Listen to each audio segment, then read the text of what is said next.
Start. That seems good enough. All right.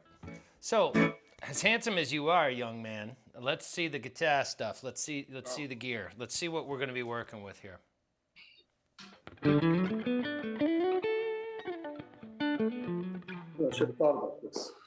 No, Hold on a second. it's fine. I know you're like, you want to be prepped. You don't want to pay for the time, but here, that's good.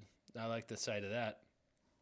So, correct me if I'm wrong. We're looking to make as big an impact towards what you're after with what you currently own, not come up with a laundry list of slam dunk. Like, there's no way it misses if we do this. Are we kind of trying to hedge our bets with what we've got, or are we trying to think about something that's one and done? Because there's some guaranteed success if you're after the Jerry sound, and then there's the ability to experiment, kind of like what I do. My tone is cool, but it's not. I'm not after like an 85 to 86 7 that like late 80s dead thing particularly.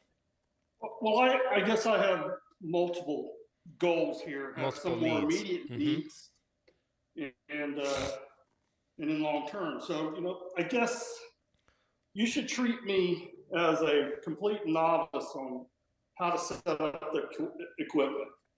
All right. I will tell you this: it is significantly easier to get there if we're talking about for lack of a better, the platonic version of the Garcia sound.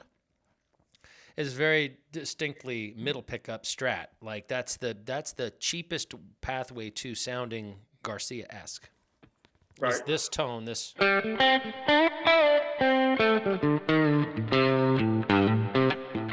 that middle pickup on a strat kind of doing its thing. Right. That Okay. said, I know that you have an interest in utilizing that 339 for. Are you exclusively in the Grateful Dead cover band, or are you guys doing some other stuff too? Oh, we do 99% of their songs are Grateful Dead. Okay. So then, and you are more often than not assigned the Garcia roles, yes?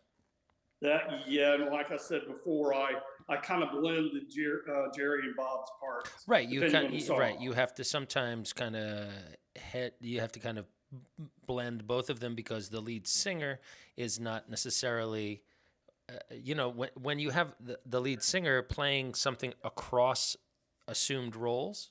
Let's say you have the Bob guy playing Scarlet Begonias. That is a very tough line. That whole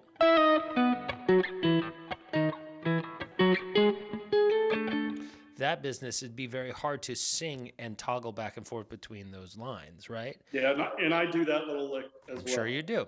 So you actually have two guitars that accomplish both roles pretty nicely.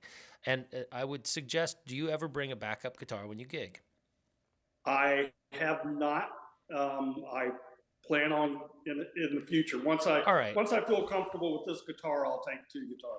All right. My suggestion is that we plow ahead with the notion of like a fully formed Chris. All right. And here's who I see. All right. And you tell me whether or not this is crazy.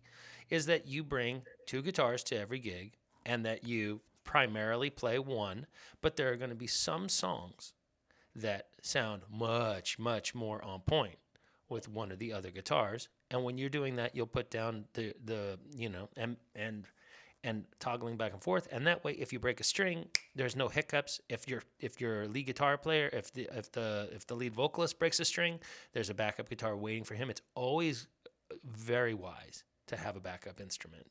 Okay. Sure. Yeah. All right. So I see no harm in doing. In fact, I do the same. I do the same for myself. I bring both the Strat. I usually will bring the Strat and the 335, or the Strat and the Ibanez guitar. Okay. Lately, I've been doing just the Strat and the Ibanez. Mainly because I'm not really that terrified of my rhythm guitar player breaking a string, but he plays like a 335 and does the bobby parts on that. So my suggestion is that we kind of think about how to thread the needle between playing certain eras of the songs that the problem is that some of the best songs require, in my opinion, sound much better with the Strat. All right.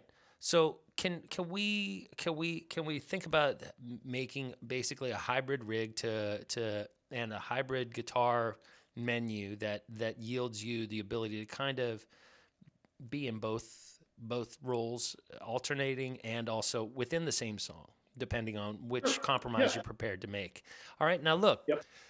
um, tonally speaking, right, the 339 is going to be very, very easy for you to get your Bob stuff together if you're after that late 60s, early 70s Bob sound, like all the way up until like 75, when things get really kind of, that kind of, and it's very flangey and compressed and stuff like that, right?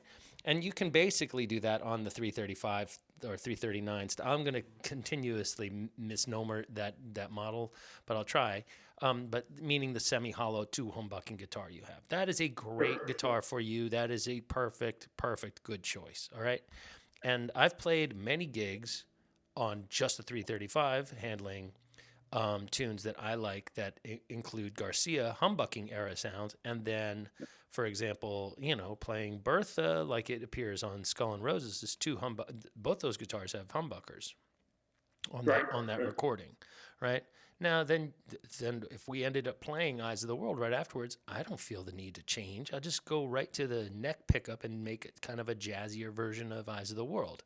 It's not a big deal. If I want it like clucky and kind of clean, I'll take off the overdrive and put it in the middle, and there you are. So, but I would say that one of the main concerns I have, and most of my students have had that have gotten this advice from me about doing the loud, bright, clean sound with the single coil pickup, is the pickup itself. And I want to wind this all the way back to that first component in the chain, this fucking thing.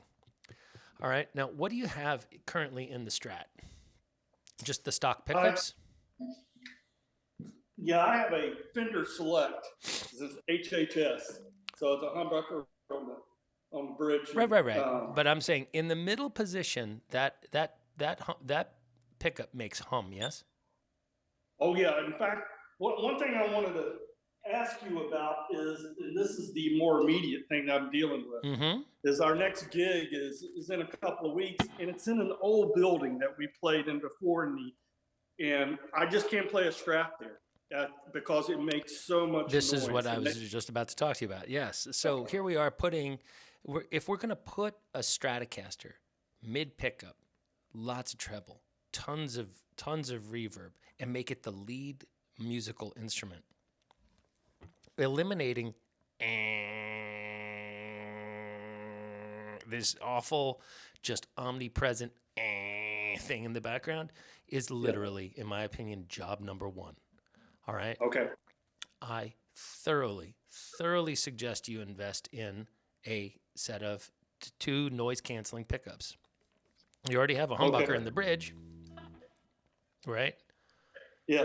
Not a bad thing for you to have a set of these two pickups.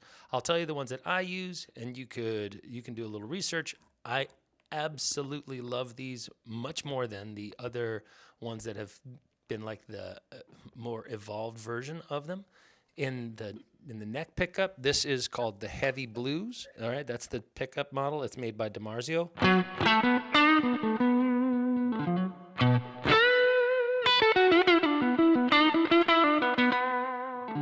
All right, dead quiet. It's quieter than my 335.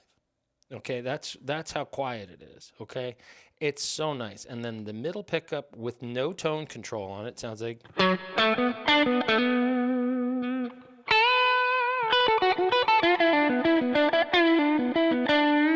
So we've got that.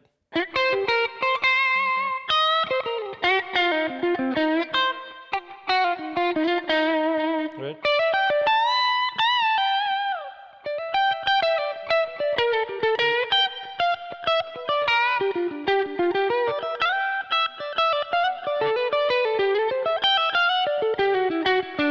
Right, very, very reminiscent of the good old days of the Grateful Dead when Garcia was playing Alligator. Some of my favorite, actually not some of, all of my favorite songs are done on that guitar primarily. I mean, All right, I've made it no secret that that's, to me, when that organism was at its peak. That's when the ugly duckling finally became a swan and was like, holy shit, look how hot this blend of all these things is. That to me is my favorite. This middle pickup is called just a blues, not the heavy blues.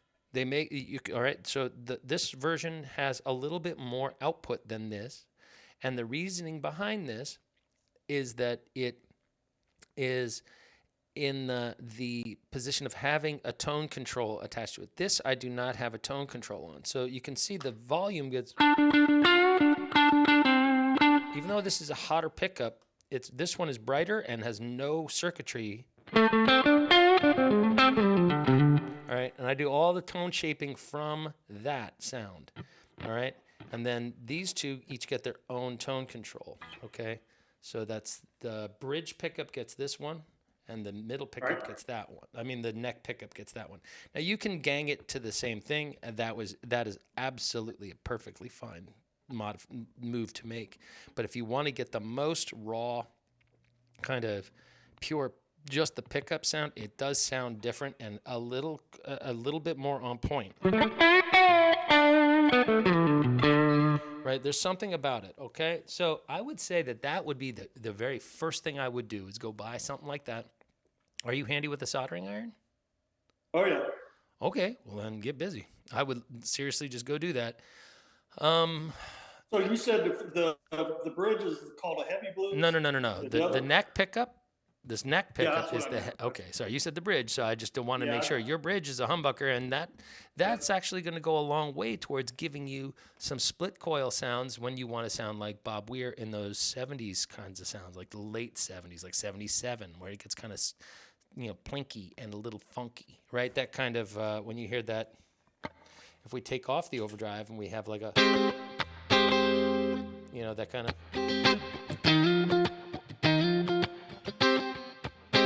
So I don't know if you're doing the Bob Weir parts over Help on the Way when you play it, or whether or not you're here in the middle going. But you can hear how much more mid-range and focused the neck pickup is. Add a little bit more overdrive.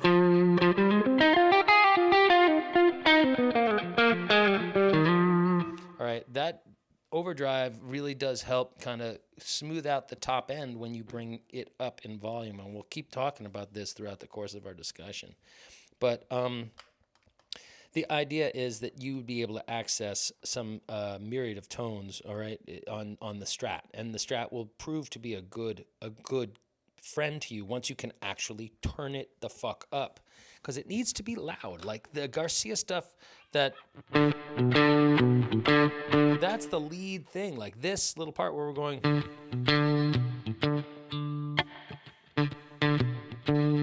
That is not like a light little textural part in the back. That is the central riff. That's louder than the bass. Like it's got to be very proud if you want to sound like the Dead. All right.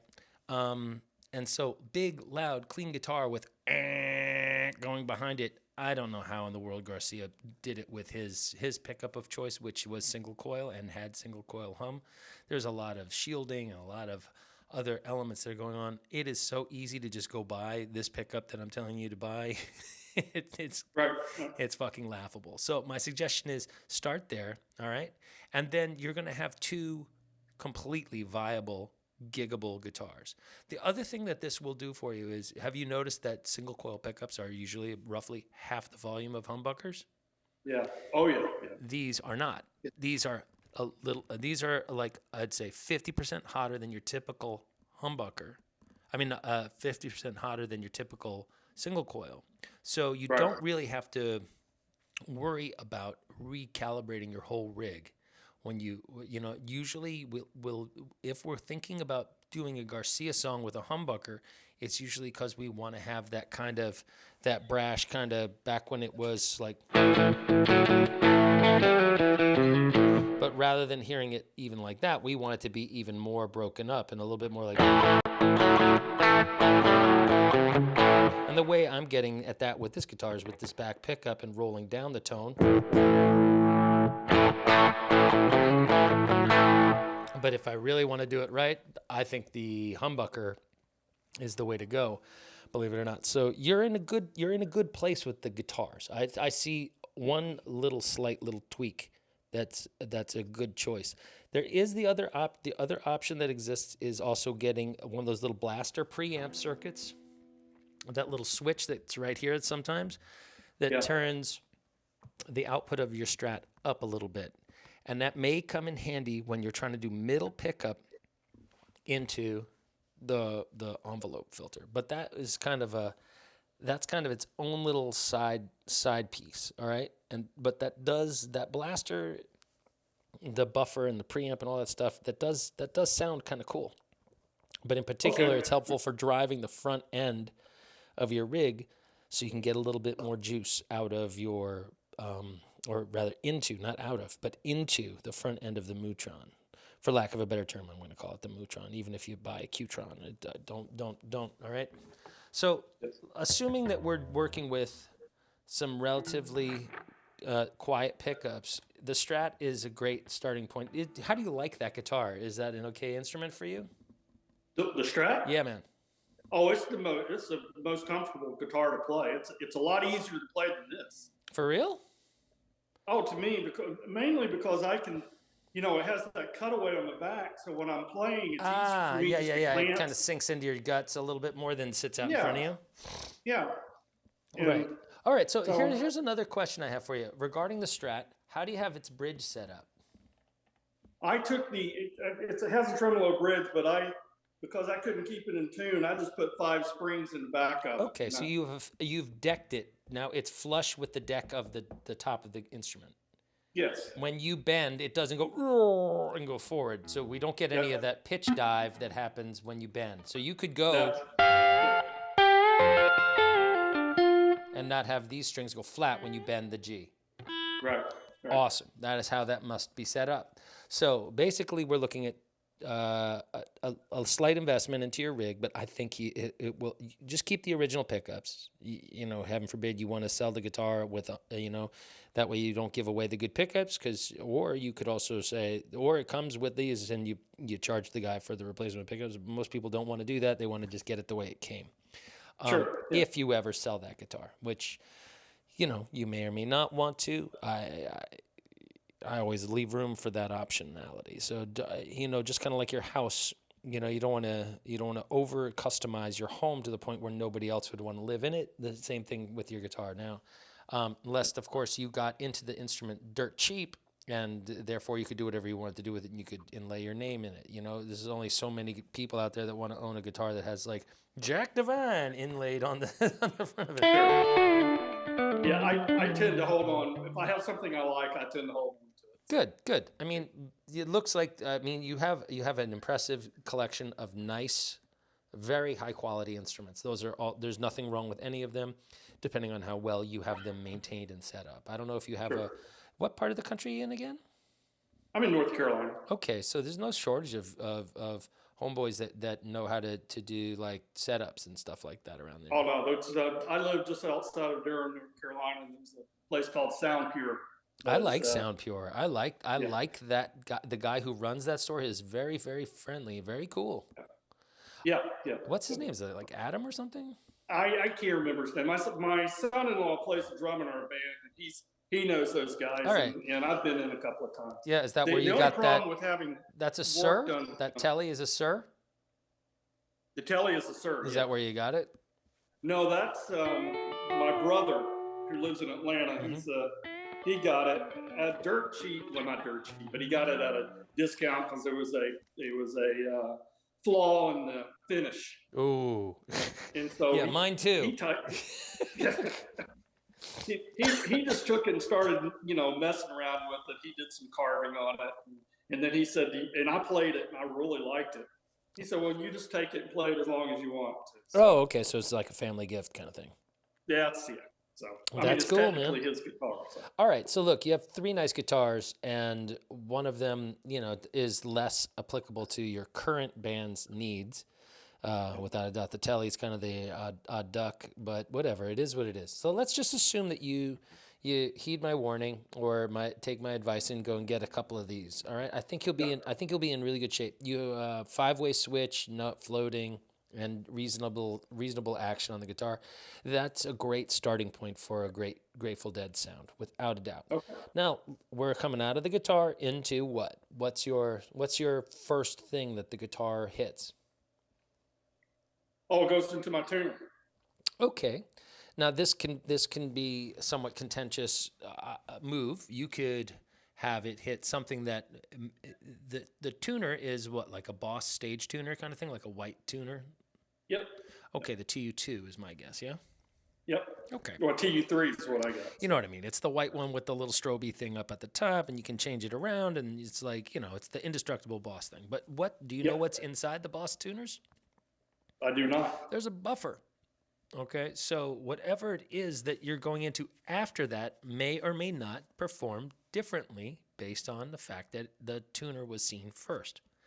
And so if you're, say, for example, utilizing a Dallas Arbiter fuzz face, which I know you're not, but that effect would be altered by the presence of the tuner in a way that it would not be, or like certain wah-wah pedals, or perhaps a vintage Mutron, right? They want to be the first in line. They're like the greedy puppy that is the first at the tit, all right, or the greedy piglet. Okay, they want to get up top, all right. After them, so if that is on and you try to tune, it can be problematic. But you can always put your tuner second in line. It doesn't matter. I'm not suggesting that you have to change it, but as we progress through fine tuning your rig, it would be a variable that I would consider moving around. Now, the buffer may actually really benefit you because it's going to equalize the pressure out of your guitar in a way that may be advantageous for the quack box that we're going to put. That will probably be your first thing. What do you currently have? Let me see your pictures. You sent me pictures, right? Yes, I did. Let me go back to Qtron. Yeah, let me go back to the thread. Okay. So the Qtron is your, I see. Okay, it's this upside down picture. All right, so that's the Qtron Mini? Yeah. Or is that the Micro? That's one of them. I don't know. Okay, they got the Mini, the Micro, they got the all right. So you have that, and so can I hear how you have that currently set up? Could we jump to the Strat, or do you not want to use the Strat? No. All right, cool. I mean, like I said, I'm kind of stuck with this. I don't think I can get my Strat repaired in time for our next gig, so I have to use this. All right. Well, then we can go. Well, let's look. The settings on the Q will basically be the same. All right, other than the threshold. So. Okay. And the truth is, let's just go back to the 339. I'm sorry to jerk you around. All right. But one of the things that you're going to start to recognize is how integral the pickup output level is for what happens down the road. All right. And probably the fact that you've got, I see. Okay. So you've got, what is the echo bin? Is that what that says? The echo brain. That's an analog delay. That I had for a long time. Then I saw on one of the threads in the class on that people were using this digital delay reverb pedal, and they really liked it. Caverns, that one? Yes. Caverns is a great pedal. This is a great. That sounds good. I don't think he had any problems with that. But like I said, I just got it last week. I haven't even played with it. Well, we're going to get into it, man. All right. Okay. So let me just hear. Let's hear just like both pickups on, everybody up on 10 on the guitar, and just going right into your rig. Just no pedals on at all. Oh, you got to go original sound for musicians. So. It's all right. Once it hears something louder than your voice. All right, this might take me a second. Yeah, not a problem. I've never done this on my iPad.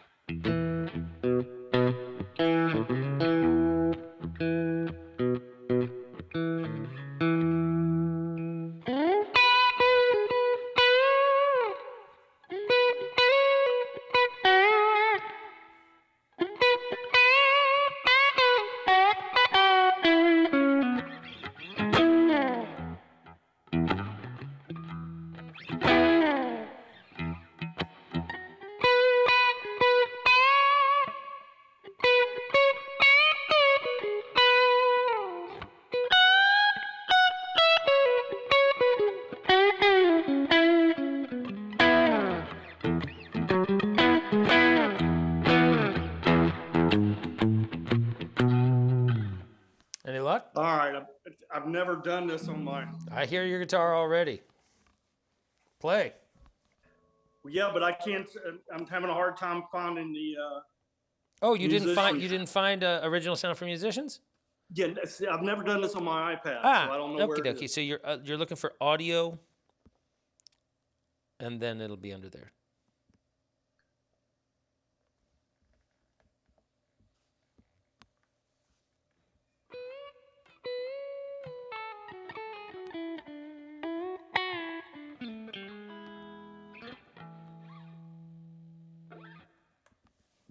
Be patient with me. I am. No. I'm not. I get it.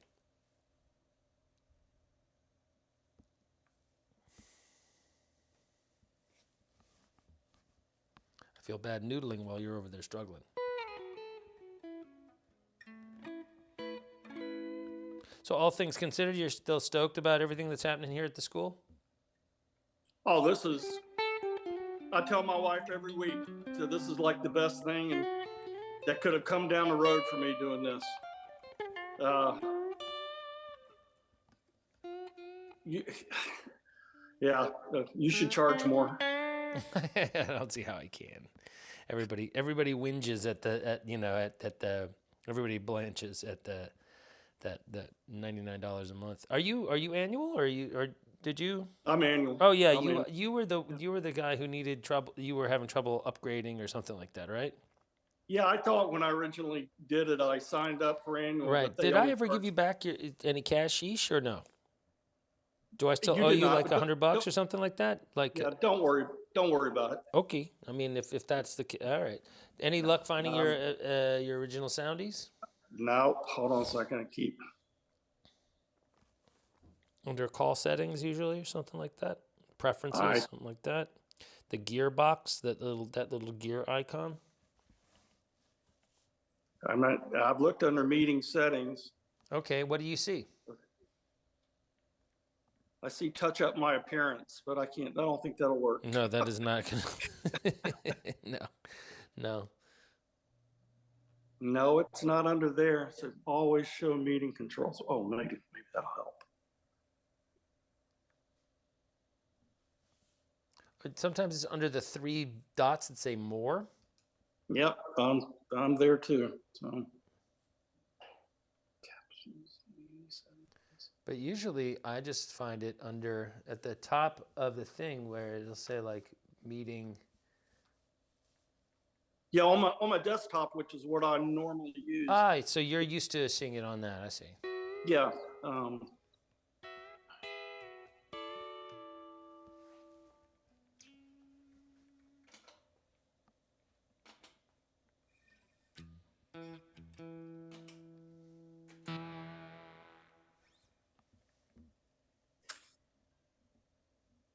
Can you hear me now? Yes. Okay,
well, we're gonna need it, so we gotta find it. Yeah.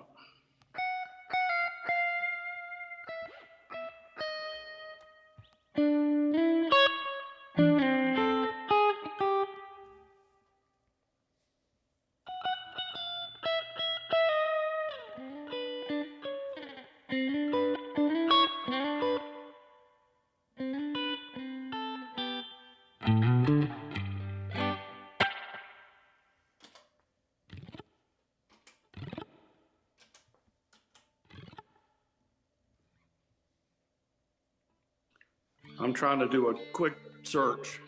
Sure, no problem.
Well, the problem I'm having is it's telling me to go into meetings and select audio, but I don't have an audio option in my meeting settings.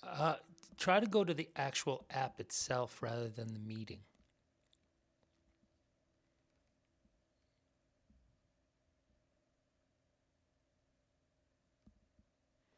Right? You need to actually, in the app, you need to tell it what you want to be able to control from the call.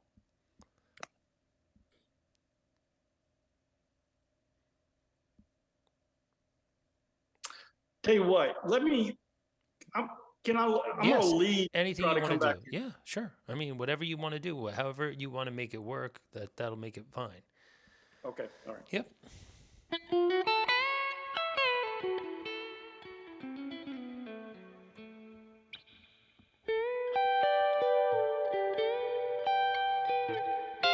I was losing time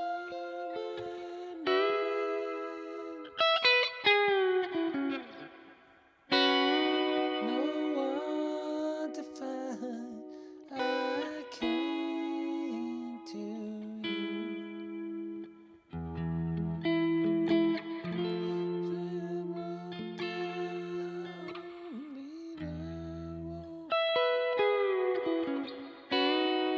Is busted.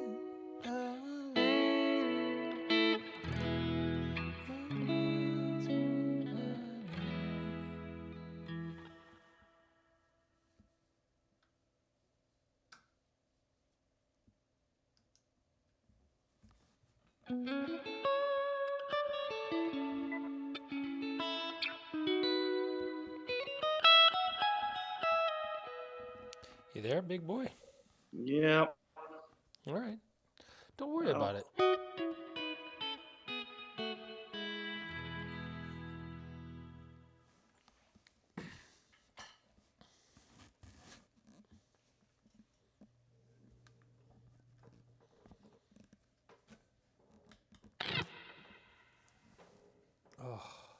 Oh boy, this is really aggravating. I know how it feels. That's that like I'm feeling pressure that nobody else is feeling though. I just want you to know that like it's Not a big deal if we can go 10 minutes longer because of your IT struggles. It's not a big deal. I know you're trying to respect my time, but Yeah. let me just remove that from a stress point. Okay? It's just like this might take more than one session for you to find your way, and I'm not in the habit of nickel and diming anybody. I just don't give a shit. Like it isn't like prorated or anything like that by 10-minute chunks or anything like that. If we ended up staying on for an extra half an hour, I'd be at loath to charge you. To be honest, I'm kind of.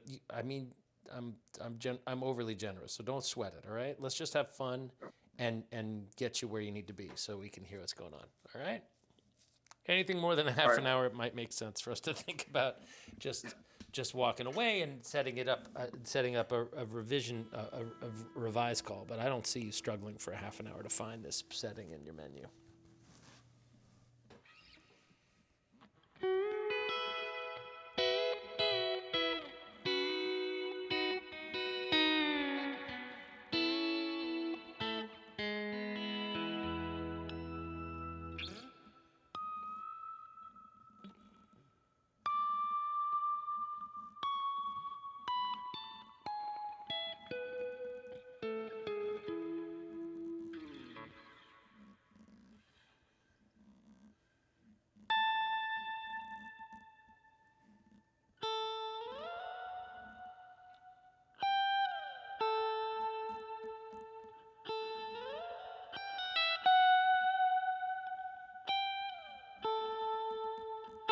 All right, Jack. Let me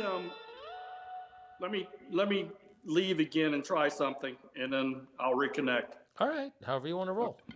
Okay.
Hey, All there it right. is. Yay. Okay. So, So that worked? yep, totally. So, are we in the middle position or are we in neck pickup there? Middle position. But Okay. this is really loud. What note? What volume are you at on your amp? There's no effects pedals on at the moment, right? Yeah, there's nothing on. I'm on 2. Yeah, I mean, those fucking deluxe, those hot rod amps are crazy hot. You're in the green channel, yes? I'm on the what? The green? The green channel, the totally clean channel, yes? Yes. Yeah. All right. Now, I'm going to be at a disadvantaged spot in terms of evaluating what we're about to talk about because there's all kinds of but let's put it, that has a TMB stack, meaning treble mid bass, yes? Yeah. All right. So let's start with the bass on 0 the mid on at 12 noon, and the treble all the way up. Okay. Can you Okay. can you just go over closer to the amp and just stay there for a little bit? It's all right if you're off camera. It doesn't matter. Okay. You don't need to All right. be on camera or bring the amp closer, but at the peril of distortion, maybe I guess, right? It might overload the. So what I want you to do is I want you to go to the high E string on the bridge pickup with the tone wide open, and go like. And I want you to take the high E and kind of go like this. Sorry, let's get back to this. Get out of this silly sound here. Let's go to something that's a little bit more appropriate, right? If I go right and just hearing just the high E twanging, and then I want you to keep your left hand on the tone control on the treble knob. That now should be I think it goes 1 to 12, right? Those are 12. Those go to 12. Yeah. God, it's so annoying. So be prepared to start. I would just go like bang, bang, bang, bang, bang, bang, bang, bang, right? And you want to be kind of in front of the amp so you can hear it. So it's hard to be in front of something that you're standing over because your shins are hearing it better than your ears, right? Yeah. Yeah. But don't worry about that. What I want you to do is I want you to take it and turn it down until it stops sounding super. It should sound. Oh, you have the presence on. There's a presence knob on that as well, right? Yeah. All right, let's put that at like 3. Okay, 3 out of 12. Yeah, it's on 3. Okay, great. And reverb, let's turn that off. Okay, so right now all we have is volume on. You said on 2. Yeah. Fine, and that still is pretty loud, right? Oh, it's hard for me to stand here and play. But where do you play on stage generally? 2, 3? Yeah, 2 to 3. Okay. Depends on if I'm outside or inside. Let's do outside. Let's do inside because outside always gets louder. All right, so let's go over to the amp and let's start twanging on that high E, going kind of like, so we can hear like multiple pick attacks at the same, like in route, like even if you went.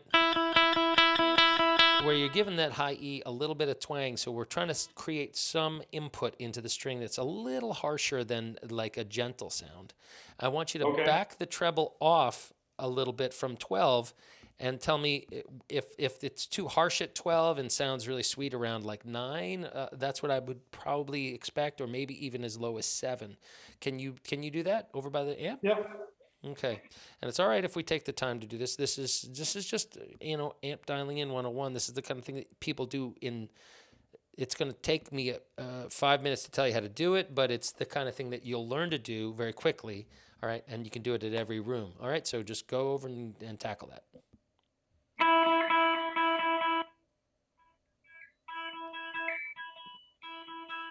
And we're just controlling the treble control, yes? Pardon me? This was just the treble knob, yes? That's correct. Okay, yeah. good. All right, keep going and tell me if you find a sweet spot for it.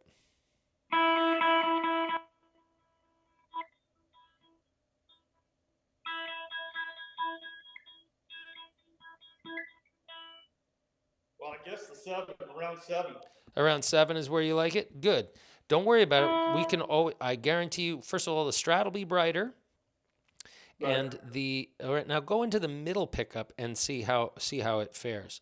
The pickups on my 335, for example, are pretty bright actually, and they're not particularly bassy. But depending on what era of Gibson you're talking about, they occasionally wired their pots, which control how much high-end frequency is allowed to kind of escape the guitar. Right? Pots are, they had like instead of 500. They had them down at like 330. So they're much, much like woofier. All right. So depending on what kind of guitar you're playing and what era and how hot the pickups are, you could be setting your tone for a very dark instrument. And that'll thus, but it sounds like if you're liking it at around 7, let's get in that middle pickup selection and see how much if it sounds pleasant to you in the mid position, like pickups. Do the same thing. Strike the E string. Don't change it. Just let's hear if it translates nicely to that position.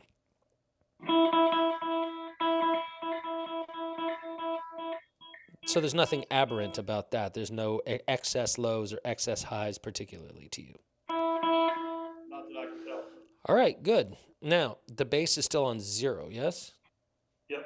All right, so I would say go to the neck pickup now and do the same thing on the low E string.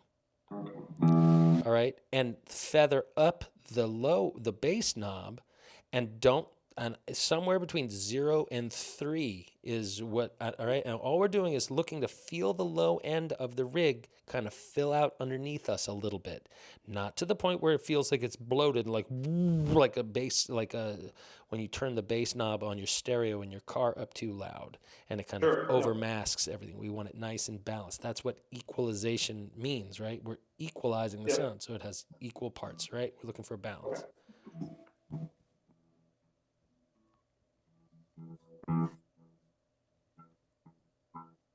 If it sounds best at 0, that's where it should go because those amps are inherently Can't very really tell that much difference between 0 and 3. well. Then you'll trust me, it's there. Let's go back to the bridge pickup and see what happens when we do the same sweep between 0 and 3. There should definitely be some onset bass. Like you should definitely feel it go like woof and come up underneath you and give it a little richness. All right, so go the high E string and do the same thing with the bass. Yeah, or go into the middle pickup and see what happens. Whatever. Just get around and see what happens. See where the bass starts to actually make a difference. See, like I can really feel it at 4 or something like that. I can't imagine that you aren't actually feeling it at. Okay. Keep going.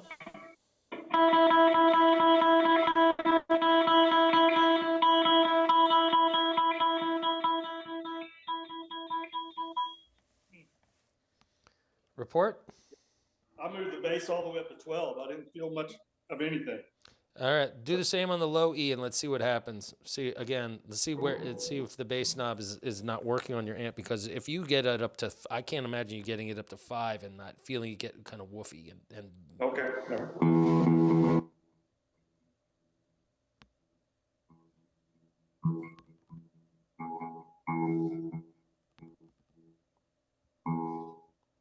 I feel it's starting to change around 5. All right, then I would back it off to around 3. Okay. All right, that's what I was hoping we would find. That's good.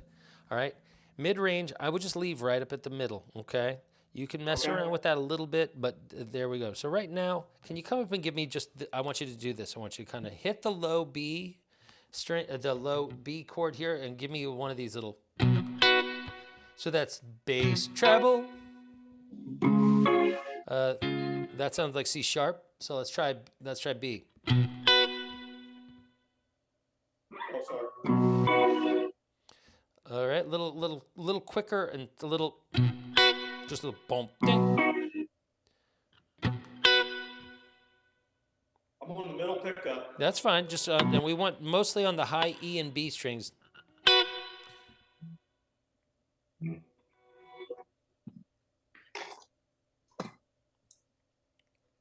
Keep going. Let's maybe just play Scarlet for me.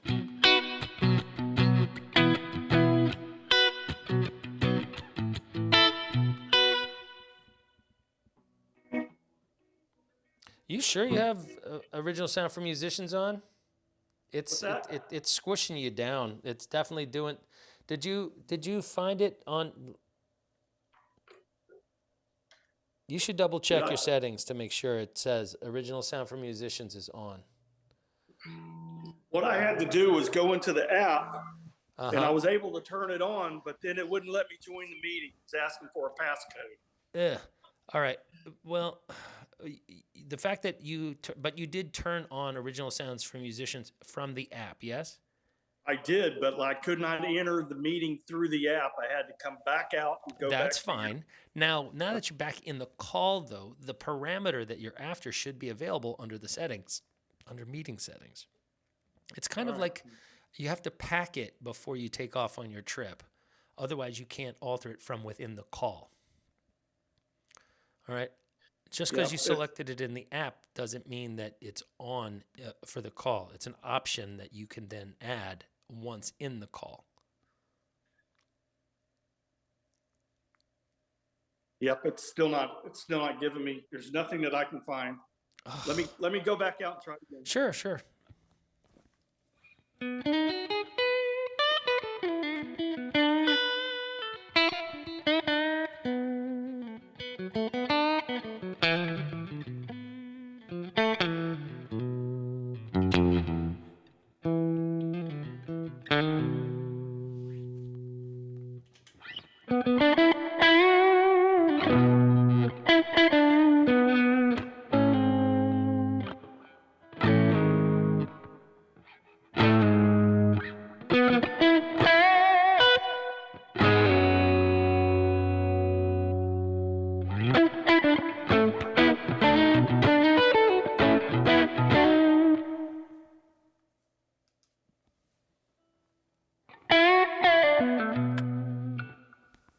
Any luck?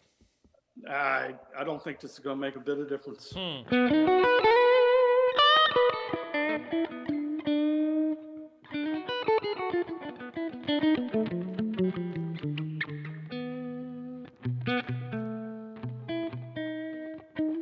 Oh, it should. Okay, hold on a second. So, Yes. I can hear you now. All right. It's still kind of compressing a little bit, but that's just more like because it's loud in that room.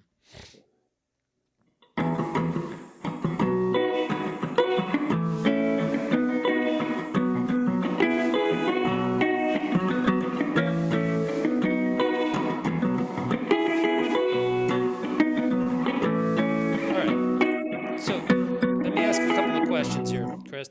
Is there a snare drum in that room? yep. Can you go turn it off? Is it Well, it's rattling? just a vibration. Is it Yeah, rattling? I can put something on it. Yeah, I make bet you that the snare drums like actually is the snare is engaged rather than Yeah. turned off. All right, that's Yep. that's going to be a thing that's just I'm just OCD. I'm not kidding when I say OCD. This is something that drives me bonkers. Okay. Okay, to the point where I hear it on Zoom calls. So, that said, I can't. There's that going on, and I think what we're gonna do is we're gonna go and just do a very simple kind of as our little tone test. All right, we're just gonna do this little low B and then a high up kick on the high strings. 1, 2, 3, 4, just like that.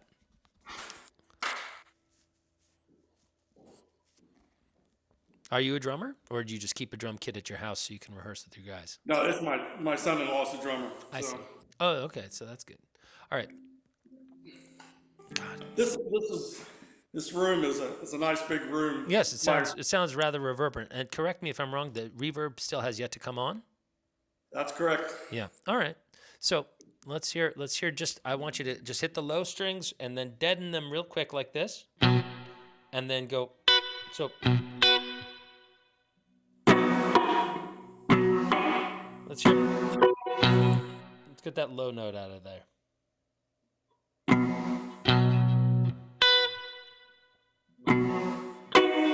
Good. All right. So I'm still hearing a lot of background noise. What are you hearing? Are you hearing a balance between the lows and the highs? Oh yeah, the low end on this 339 is so much better than the Strat. So. Well, better is different. Is you got to think about what it is. Is it on it? It might be better on its own, but too much when put in conjunction with a bass player. You see what I'm saying? So the idea about the Garcia sound is largely defined by an evenness in the low end that allows it to be very, very present when we do things like right, all those little. When we hear that kind of bright but punchy bass, right? That all that stuff. It needs to be there, and if there's kind of low, warm, woofy bass, right, which sounds very nice when we're talking about like playing. If we were going to play something like.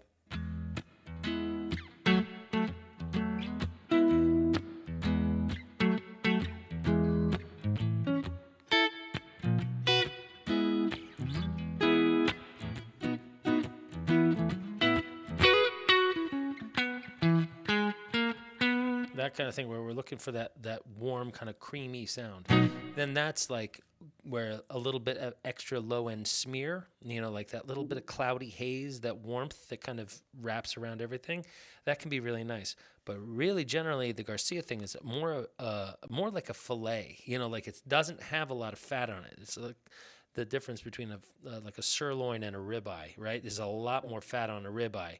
All right, and there's something very forgiving about all the cooking time on a ribeye is very flexible. You can eat a ribeye all the way up into medium or maybe even medium well, and it's still going to be juicy and yummy, right? There's something very forgiving about cooking that piece of meat. Where if you take a sirloin to medium, it gets tough real fast. Sure. All right, so I'm just going to stick with my steak analogy. We want to be lean on the base frequencies. If our intention is to kind of adopt the signature, the typical Jerry sound. Now you can add some caloric heft, by virtue of being on a humbucking pickup and all that stuff. But like, for example, when I play Althea on a humbucking guitar, where it's two humbuckers there, I go in the middle sound and try to get that kind of thucky, clucky sound that happens in the middle. And is that where you are right now? You're in the middle position? I am. All right, so if we go down to the G string here and go, can you play that little lick? That's going to be a pull off the C down to B flat. Then we're going to hit that G and then reach over with our pinky on the A and go. And we're looking for something that has a little.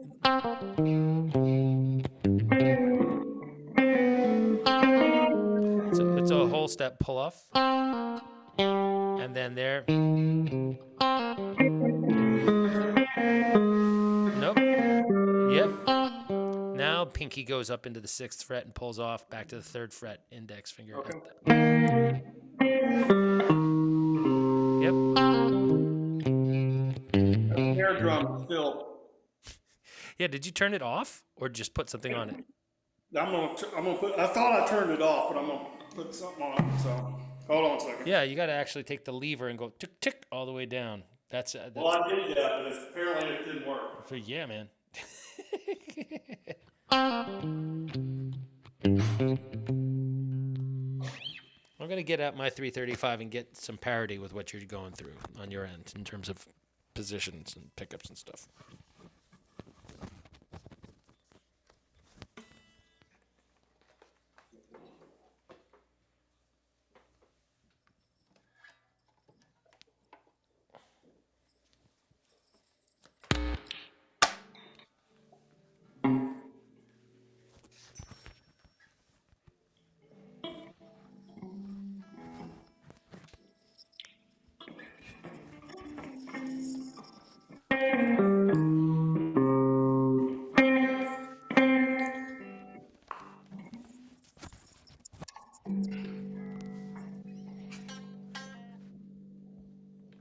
So, you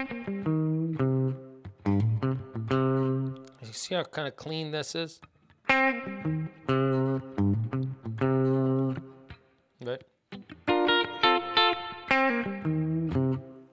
We want that kind of clucky out of the bucker, the double, all right? We're in the middle here.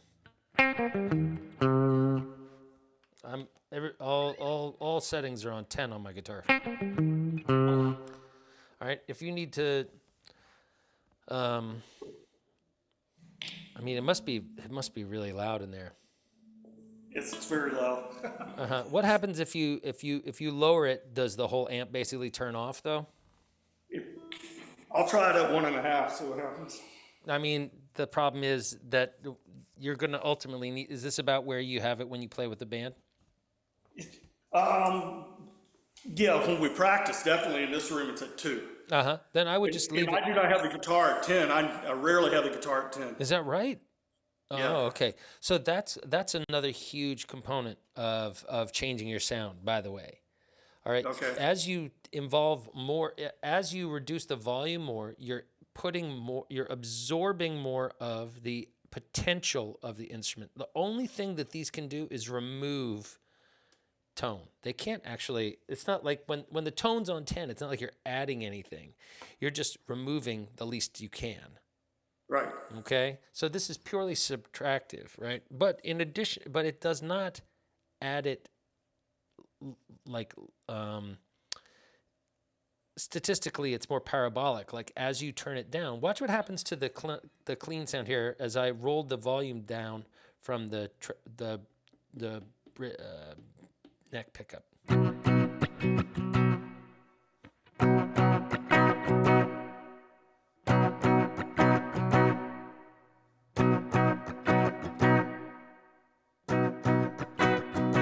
Now, you'd think that that would be doing something other than what it's doing. But I mean, if I roll this down to here, I've got the neck pickup on 2. So you would think that would be like out of a potential for 20, 10 out of you, 10 out of you, I would have 12, and it would, so you'd think you would be like, oh, I've just reduced the neck pickup sound proportionate to this, and there's just the bulk of it would be this. But listen to that. Versus if I go here, it's not the same. That is not what's happening. It's actually choking the sound and turning it into something drastically different. Okay, Right. It's not that. It's not. But the good news is, as we just listen by turning this up, by doing a hammer on here, we can hear the. Now we've got like. Now that on its own, that's barely there, right? Right? Again, we're at 7 now versus. Now if I go to 10, so basically all the volume is in the last like 3 digits on the knob, and everything else is just Right. muting and choking and like electronically starving the signal. All right, they're kind of like a late bloomer, these knobs. All right, that's a lot different than a lot of modern wiring. Okay, but I kind of like it because when you put a lot of overdrive onto something, watch what happens.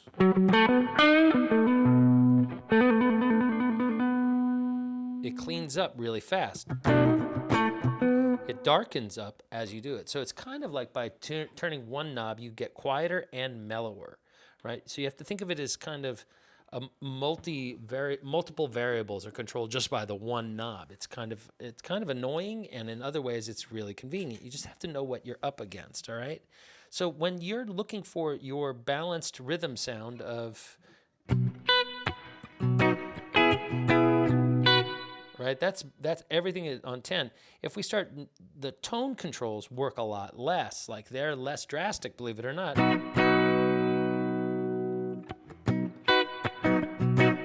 Now I'm still hearing roughly the same proportions. It's just I'm lowering the high end content of one rather than the volume and the high end content, which this is doing that on purpose, just the high end.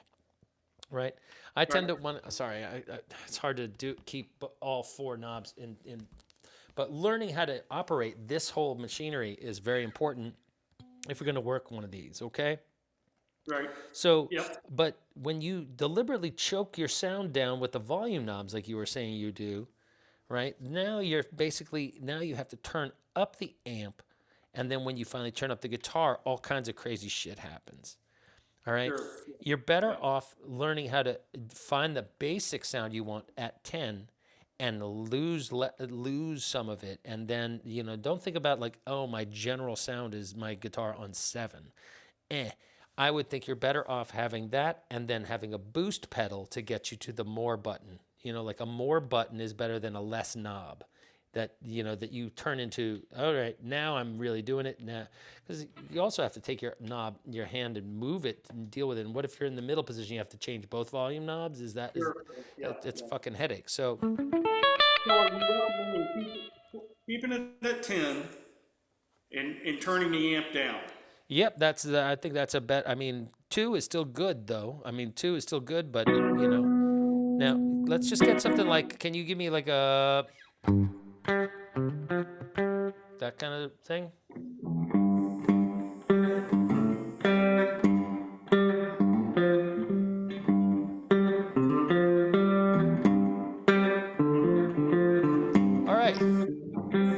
So, I mean, a lot of what's also going on is just playing, like the act of playing the guitar, right? Part of that riff, like one of the secrets to that riff is not being too far forward, all right, so that the strings are snappier back here. A and B, it's this move right here, upstroke,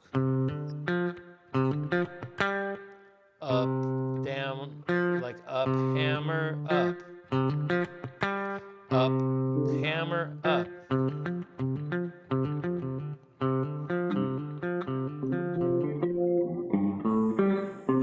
So you see how you're going down, down, and then going like that. I want you to go.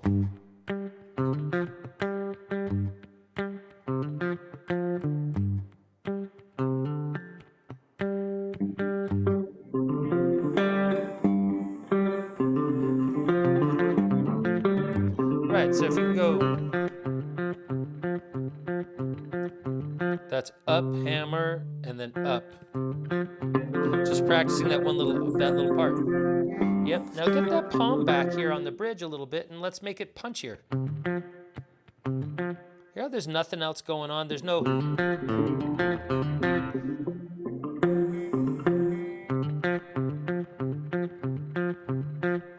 Right, I'm not putting too. I'm not really mashing it down, but I'm definitely giving some contact.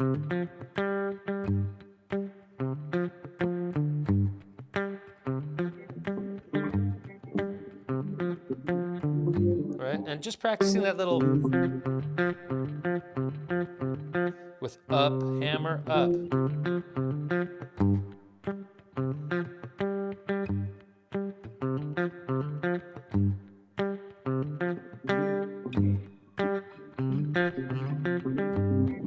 Right, and that's a good riff for you to practice and see if you're playing nicely, and if the amp sounds good. Okay, you want to hear it. I had that riff down when we did it with the metronome. It's just I haven't done it in a couple of months. Right on, right on. Yeah.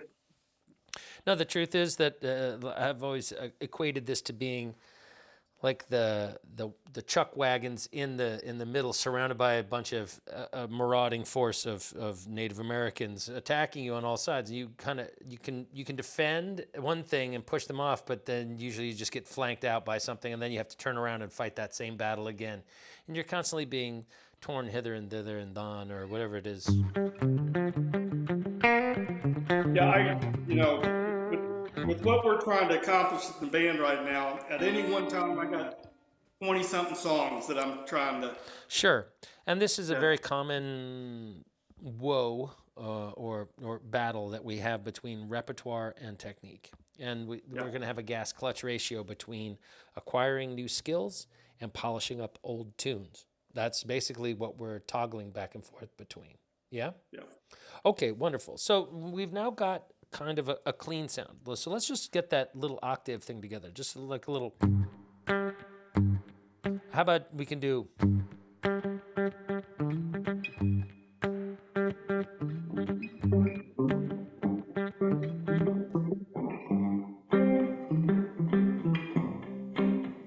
So boom, da da da da do da da dum, da da da da do.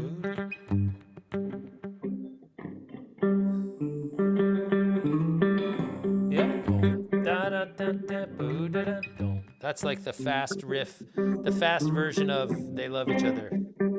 All right. If you can get that sounding nice, or even that.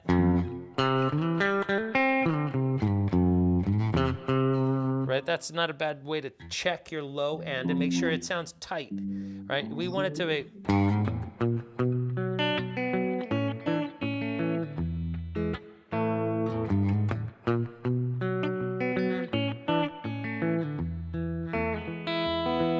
Right, middle pickup and getting that to sound nice and tight, right?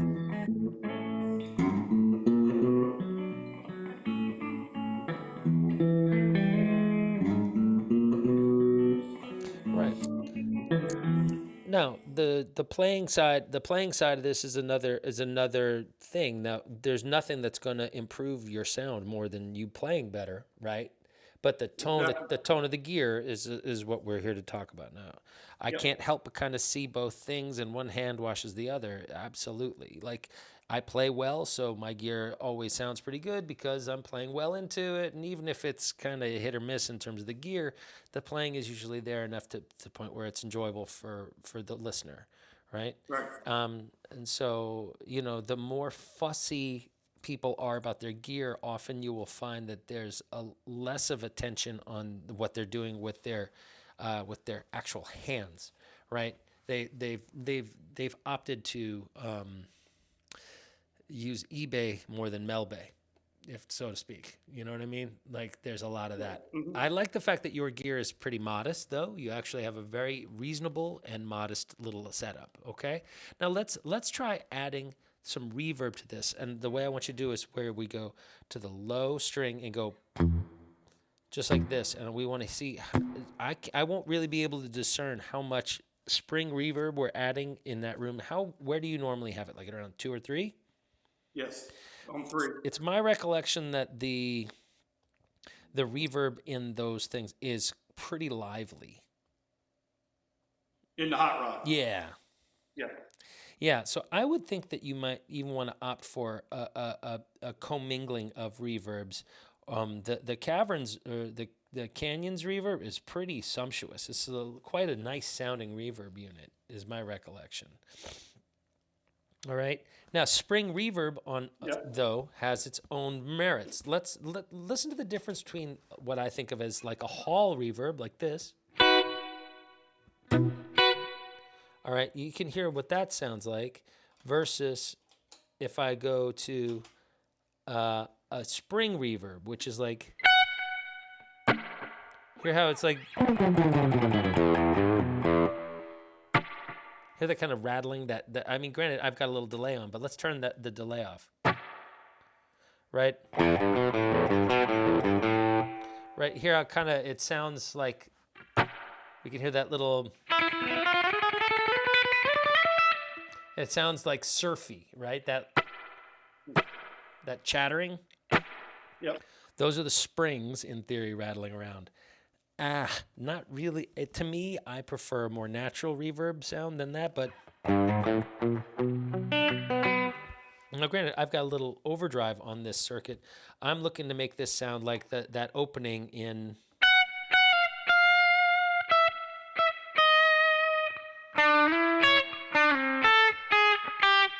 Yeah, like that kind of thing, where it's like bright and a little like earlier dead, or that.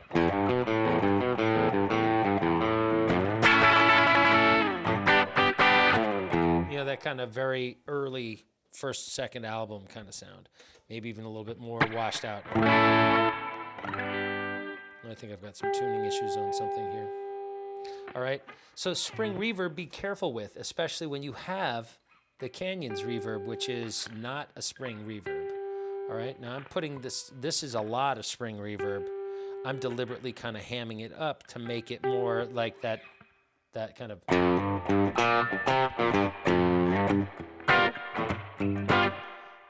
That kind of 60s, really 60s sounding rather than 70s. Do you feel, Right. do you get that vibe? Yeah. Yeah.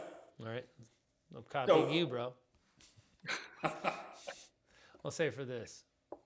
This is the only hair that grows. The rest of it's falling out. All right. So should I keep the amp at 3 or You can keep it lower at than 3. I'm not going to be able to evaluate how much of that is the room reverb and the, in terms of being there, right? A dead room, Right. which would be like if I turn my reverb circuit off, you will hear. That sounds like my rig is in a fucking closet. Then if I hit the reverb, so you can hear that little springy little boingy, Yep. kind of like that kind of sound. That's not going to be there when we go to, say, a different sound. Let's see if I can get this to tell me what sound I'm on. Actually, I do not like the way the Kemper. All right, so if I come here to Ship of Fools, for example, right, we're going to hear like a cat, like. I mean, that's a big. That's a ton of reverb.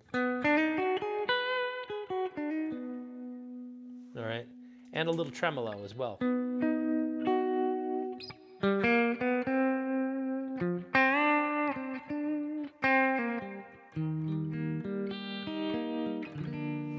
then when I come and turn off the tremolo,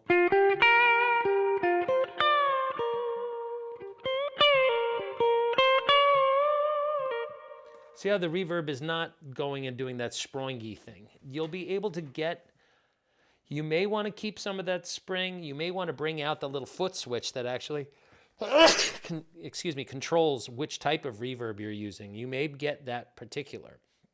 Or you may want to have the amp reverb all the way off and just use the caverns because it's going to sound smoother, right? Yeah. It won't have that kind of wild and woolly surfy sound. All right. There's no debate as to what Garcia used in his rig.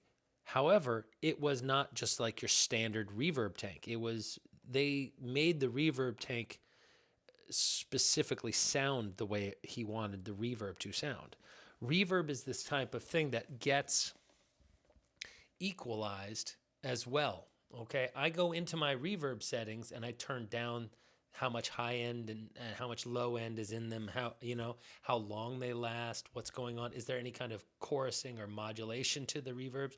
And absolutely 100% Garcia recognized how important his reverb sound was to his overall sound, because oftentimes it's just the amp, his pickup, and the reverb.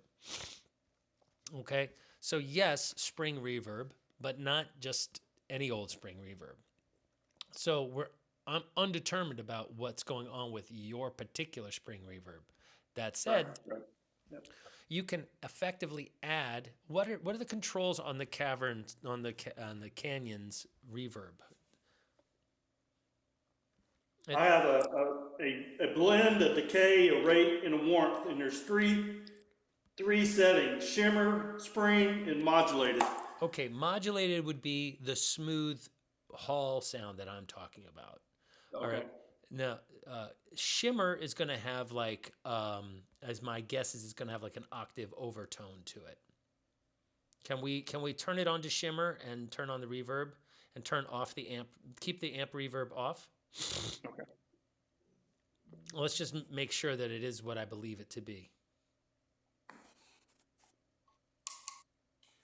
Now, should I put all the knobs on 12 o'clock? No. Let's put the warmth on 12.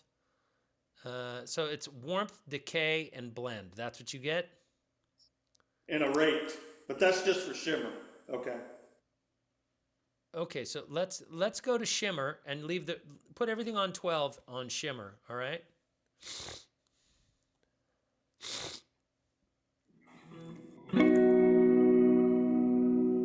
Yeah, so that is what I thought. So what's happening is that there's an octave up pitch that gets factored in, and it kind of has this warbly kind of, it's good for ambient sounds blended in very quietly, kind of like some U2 sounds. I would not use this sound. I would stay off of that for what we're looking on. Now the spring will be basically what you already have in the box, in the amp. I would go straight to the modulated one, all right? Which, by the way, by turning the depth, and I'm assuming the rate you have control over. So the rate would be how fast the hall reverb is modulating, all right? And I'm assuming if you go to a slow rate, like maybe, whatever it would be 9 o'clock, something like that. That would be a good place to start. And I would have the warmth at 12 o'clock and the blend where you want to hear, how much you want to hear of the reverb.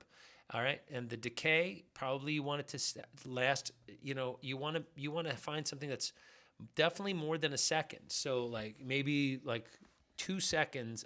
So you want to be able to hit a nice clean, and think about it, if it one Mississippi, and if that, and right, and you want the reverb trail to be dying down, one Mississippi, right? Like you want Yeah, that's pretty low. in terms of duration, in terms of Yeah, the duration. okay, so let's get aggressive. Let's turn it up. See what we can get. All right, this So is going to be time, right? That's the button you're messing with is going to be decay, right? yeah, So so where are you? Are you at 12 o'clock? yep. All right, so crank it up to like 3 o'clock.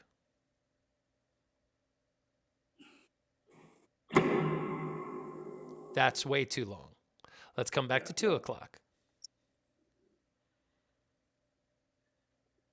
All right, so do you hear how the sound of the reverb itself is kind of going swooshy swooshy a little bit? Yeah. That's the modulation. Okay, that's going to be controlled by your rate. If you want to turn the rate down a little bit so you hear less of those throughout the interaction, right? You don't want the reverb to be kind of going too far out of tune, but that's what's happening. The note will be here, and behind it will be this kind of modulating halo of reverb. That's what's happening here on this sound. All right, that sound. Mm-hmm. Okay, now granted, there is a delay as well. Do you hear that one delay punch go? Yep. So if I turn that delay off, everything you'll be hearing will be literally the one reverb circuit. Let's hear that. But if you listen to the tail end of the reverb, all right, it's kind of detuny. It kind of goes. Yep. So if I'm holding notes like a chord like this, the notes that I'm actually playing are not being modulated, but the image of the reverb, which comes in lasts a couple of seconds behind it, is going moving around behind it, kind of softening the focus of the thing, kind of creating a warm bed of kind of a chorusing reverb thing underneath each note. It's kind of, okay, so sorry. Sorry. Sorry, let's get it back. Let's go to B flat so we can play Ship of Fools, right? I'm in the middle position still.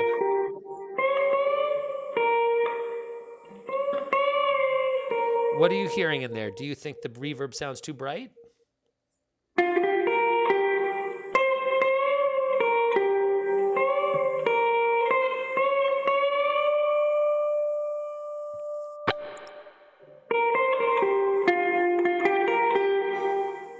Actually, I kind of like it. There you go. That's good. I think that sounds fine. So now you've got the reverb blend at 12 o'clock. Yes. All right. Let's try lowering it to 9 o'clock and seeing how if it feels dry to you now. Yeah, it sounds like it. Like what happened to the effect, right? Yeah. Let's bring it up to 10.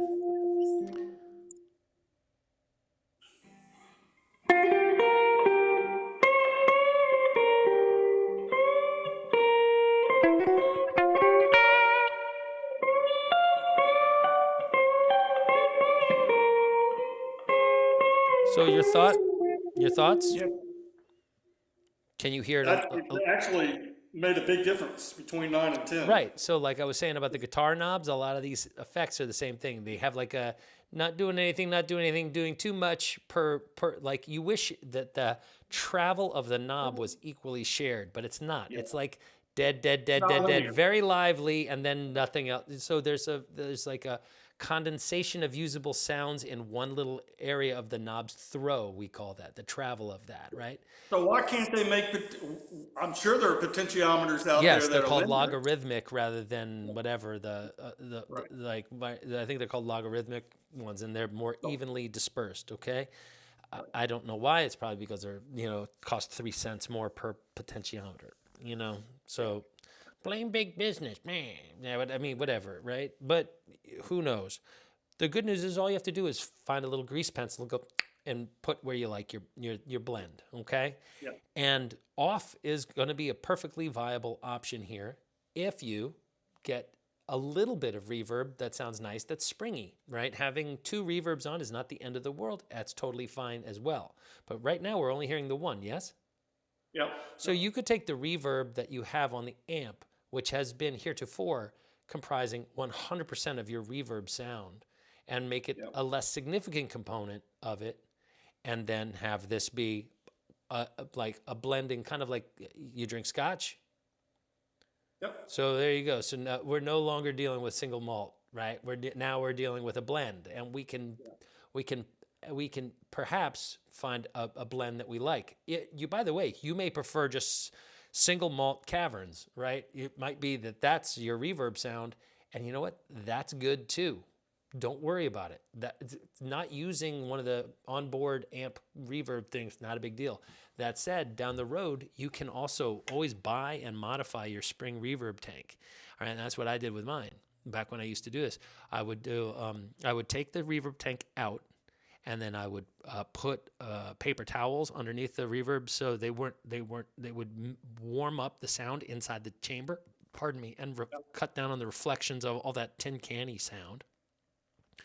And then so that there was more mass on the springs themselves, I would spray it with clear lacquer, Right. and it would add more mass to the springs. So the amount of current that makes them wiggle would be less effective, and it would tamp down, again, the equalization of them. And by adding more mass and less high end would come out, and it was just more usable. Like I could add more reverb before I felt like it was like, oh, this thing's getting in my way. Right. Ultimately, though, this was more pleasant to me, going with the digital system that had more high end reverbs in it, like what you're dealing with your caverns. Now, granted, there are other standalone reverb only pedals that are really great. Okay, caverns is cool though or canyons is cool because it has a delay circuit built into it. Yeah. So anytime you can find a 2-in-1 pedal, daddy like. All right, Yeah. absolutely, bro. All right, so let's look right now at Let's turn off the canyons reverb and turn on the canyons delay. All right, and we're going to be doing a quick little punch sound, and I'll show you what we're after here. We're looking for this. All right, that's for Ship of Fools. This is kind of long. It has a tap function, is my guess as well. Yes. A tap function. Yeah. It has the rate. It has a rate switch for deep and light, and then pretty much the same. Okay. Repeats. Okay, let's go to repeats, and go. Okay. Let's make it so we hear just 2 repeats. Like I'll go like. So 1, 2, 3. I hear. How many was that? I hear 1, 2, 3. Yeah. Okay, that's good. Now let's take. When you say 1, you're not counting the strike. Of course not. That's not the effect. That's you. All right. So now then there's a blend knob. Yep. Now what is that? Is the blend knob how much of each of those 2 effects you hear in proportion to one another? I don't know. Okay, we're gonna get to the bottom of that. Okay, but right now we only have the delay on. Yes. That's correct. Okay, let's turn and then bottom right. There's a little switch or something underneath where it says rate. What does that control? It says. It says it's off, deep, or light, and I have it on light right now. Okay, go to deep and let's see what that is.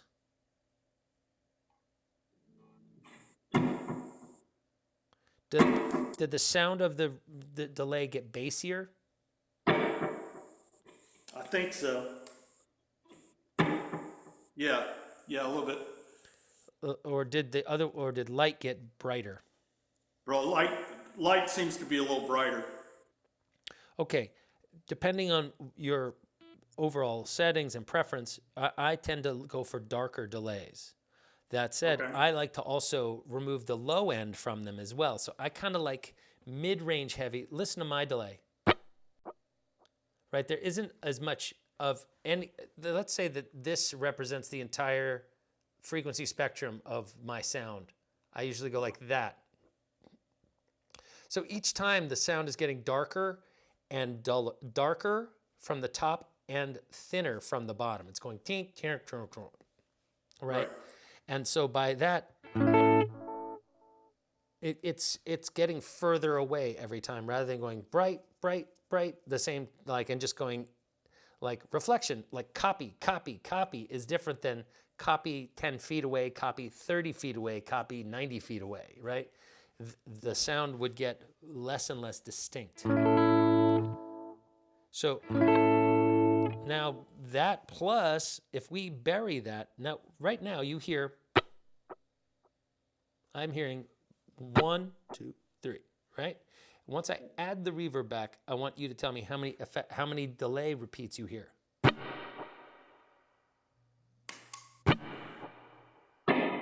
No, I mean on my sound. Listen. Yeah, it cuts it down on. I hear 50% less. Yes, I hear my sound, the click, then one delay, and then the third delay is as loud as the reverb is that's waiting for it back there. Yep. I love that effect. All right. It basically just creates another kind of splashy reverb and then sends that reverb off and makes the reverb super smooth. All right. This is a very nice sound to be able to create. All right. Now, let's just, can you turn on both sides of the cavern or canyon? What is it? Cavern? Cavern.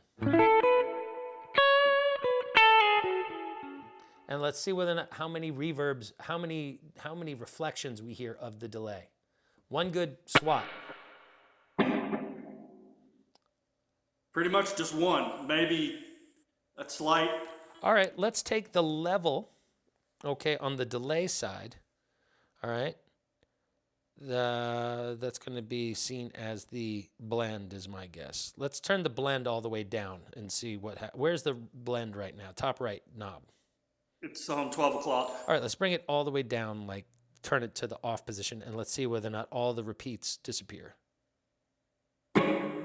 Yes. So now put them all the way up to the far right, and let's see if it's going to make them kind of all roughly the same volume as your original attack. Yes.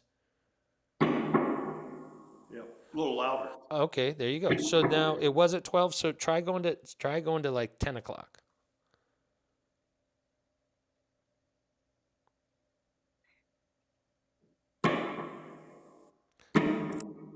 So you're hearing one distinctly, and the other, and then the second repeat is kind of lost in the verb, or is that what you're getting? Yep. Okay, now let's go to the warmth knob over on the reverb side.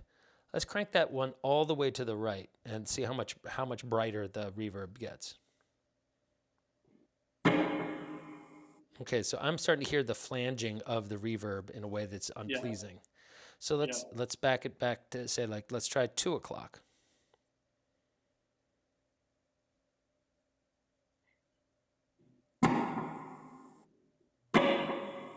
Are you hearing a lot of that flanging? Yes. Yeah. Okay, and the rate is still down like around 9? 9 o'clock. How about all the way off on the rate? On the reverb. Yeah, on the reverb side. Yes, thank you.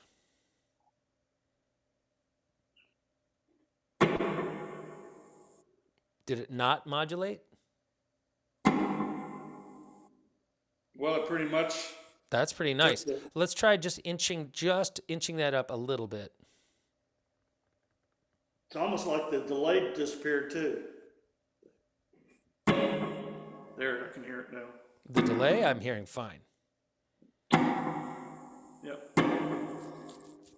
All right, so now the reverb that you've got is pretty substantial.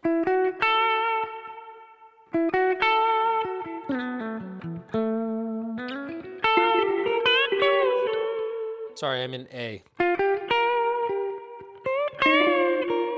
There we go, sorry. You're in A now. Yeah. Now B flat, there we go.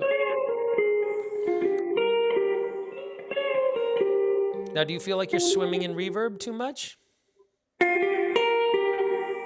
I kind of like it. I kind of think I'm not sure whether or not you are or not, based on, if the original sound is this loud and the reverb is this loud and you're loud in the room, the compression will go and now make both the proportions between them will change based on the compressor on the other side of your your telephone or whatever microphone will squish the sound.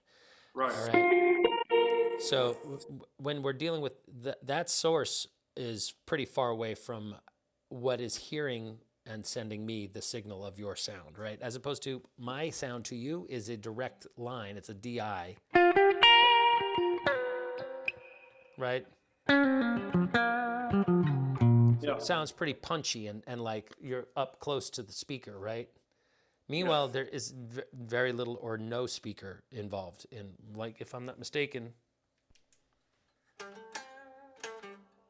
there's a little bit in the room. If I turn this up, you'll see this would be like what the effect is.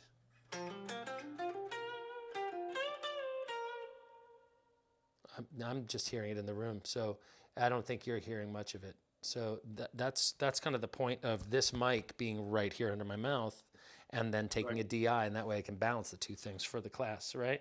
So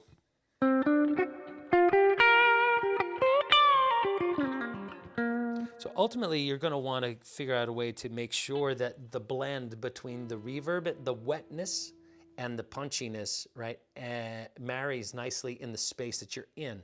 So when I play in a really reflective room, I'm kind of I'm kind of in a difficult spot because I know that the room is already rather reverberant and lively, and I tend to pile on the sauce, right, and it's tough. So the good news is that you can kind of reach down and grab rather than having to go through a bunch of menus and dialing in the sounds and stuff like that. All right, so my caution is be wary of where the master volume of your reverb and delay combo platter lives. But that right there is a huge component of what we're going to be working. Now, if you want to get it a little bit more where the sound is, the tone of the amp is a little bit more in front of that, I'm hearing a little bit too much background, like more, I'm hearing more ambience I'm hearing more garnish than steak. Right. Okay, or more sauce than steak, right? Okay. So I'm okay with that, but it has an effect on like feeling less punchy, and you can't really play rhythm like that so well. Okay. Right. So one of the things that we can do is look for ways of getting. You're familiar with the Strymon pedals? I've heard of them, but They're really good. They're really good. Okay. And one of the things that they offer that's really nice is that they have a breakout pedal, like from inside the box of the pedal, they have another a small cable that you can route to another little box. All right. And it has what we call a favorites switch. And so you can, in addition to whatever setting the box itself is showing, right, you can have it programmed to give you another sound on command from hitting this one extra button. It's like add a button, add a sound. And it's a really nice effect to be able to have. So you could have like an always on delay that was kind of short and not really contributing too much to the sound. And then have another delay that when you hit it, the whole sound gets really trippy. So for example, if I'm playing, when I play Truckin', let's see Truckin' here. Let's see what happens here. Do I have that? If I go all the way to the end here, I think I'm going the wrong direction here. Bear with me here. There we go. So, one more. Here we go. So we hear right now, this is just going to be reverb.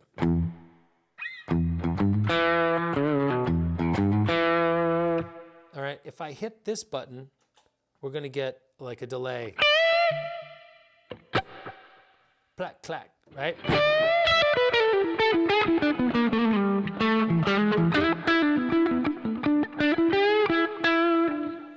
Now, this is a good example of what happens when you play the wrong guitar into the right sound.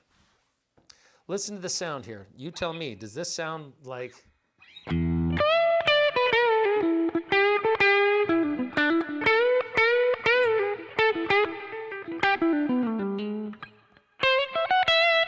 Or if I grab the Strat, watch the difference.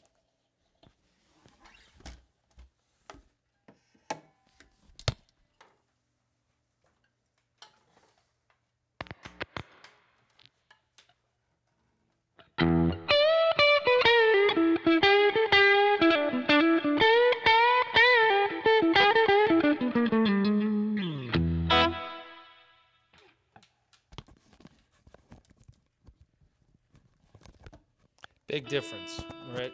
Really big difference, okay? So you get that kind of splatty middle pickup.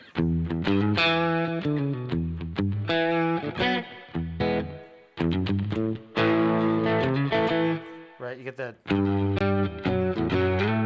So once we're up in there, we can add delay and a little bit more distortion.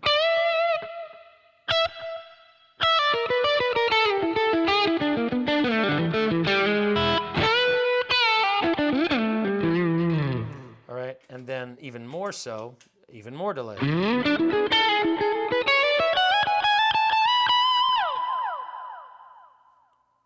Right, it's quite a lot of ambience behind that. So let's say we're getting into the outer space kind of section of Truckin' migrates from being a basic shuffle into something kind of more mixolydian and psychedelic, and then gets even more psychedelic, and before too long it's...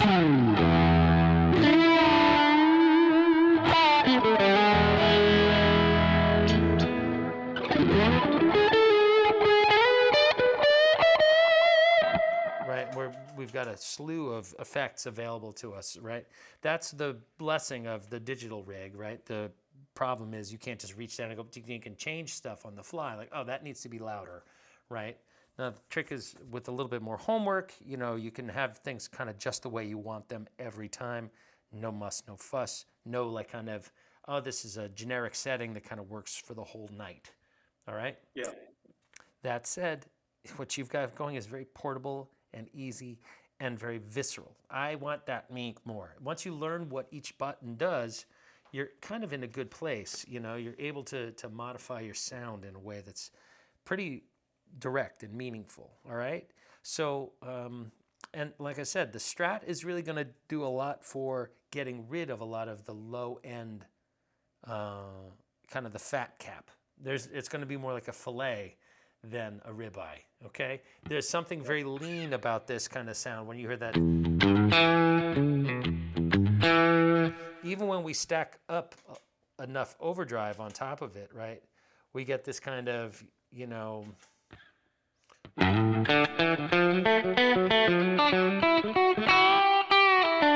Right, it's definitely got a little... It's a little stringier than the squishier sound of the humbucking guitar, right? And you can't really think about getting Garcia overtones like out of the neck pickup. The bridge pickup, yes, like you know, maybe you can hear some like Saint Stephen, like early 67, more like 68, 69, 70. You can get that out of that guitar that you've got in your lap. Right, but the second you're looking to sound like Europe 72, this is kind of the weapon of choice. Sure. Okay. Well, Now, I'll update pickups. So. yeah, the pickups is going to be a thing for sure. But even so, I mean, I happen to like quiet pickups. You were singing my song. We're like, I can't play there because it's too noisy. I was like, I got just this is my willing convert. I can definitely tell him get some noise canceling pickups because it's the best thing that ever happened to my Strat tone. 100%. It's like if I could tell you that there would be 30% less shit on the bottom of your shoe, you like, or 100% less shit on the bottom of your shoe every time you were walking around and wearing your shoes, you'd gladly take that upgrade. That's kind of the way I look at it. There's less shit on my shoes with these pickups. It's just so nice, so nice. So the other things we need to look at is let's turn on the Qtron and let's see what we've got going here. I would go to the bridge pickup. Leave the delay and reverb Yeah, on. yeah. I mean, maybe back down the level a little bit so that we're hearing a little bit more of the other effects. When you say level. Meaning right now it should say blend Yeah. up at the top, right? Yep. I would back it, to the left so the sound gets a little drier. The proportion of reverb to clean signal goes down, right? Okay. Just a little bit though. All right, now then we'll turn on the Qtron. Okay, so first things first, right knob that says mode. We want to go all the way to the left, low pass. All right. Yep. Now let's bring the drive all the way down. All the way down. All the way down. Q all the way down, and volume at 12. Okay. Okay. Now, when you go to the high E string up at the 12th fret, it's going to sound like nothing. Here's the problem. You're going to need to hit and then adjust with the right hand after you pick, all right? And so you're going to want to inch up the drive. Okay, I would say the Q, let's put that at, say, 9 o'clock. We'll put the Q at 9 o'clock, and the drive is all the way down. My guess is it's going to open up probably around 10 or 11. But all right, so let's put the Q at 9. Mode is okay. Volume, just put it at like noon, okay? Okay. And just start mucking with the drive. I want you to go onto the bridge pickup though. Yep. Okay? Oh, the bridge You pickup. go onto the bridge pickup when you do this, all right? And Yes, I want you yeah, to I'm going and I want you just to hit the high E at the 12th fret and go and to see what it sounds like. Doesn't open, right? No. All right, so then crank it up to 9 o'clock.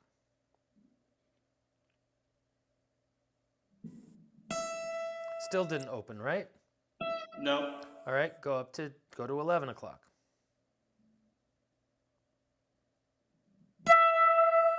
All right, now just play an E major scale descending off that 12th fret.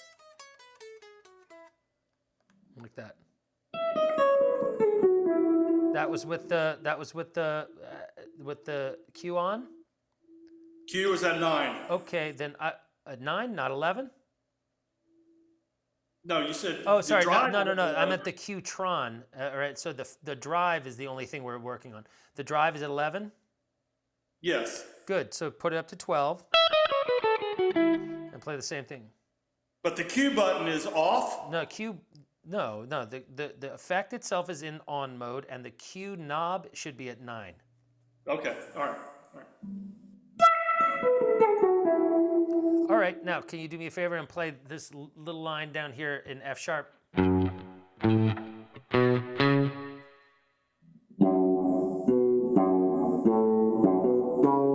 That sounds pretty good.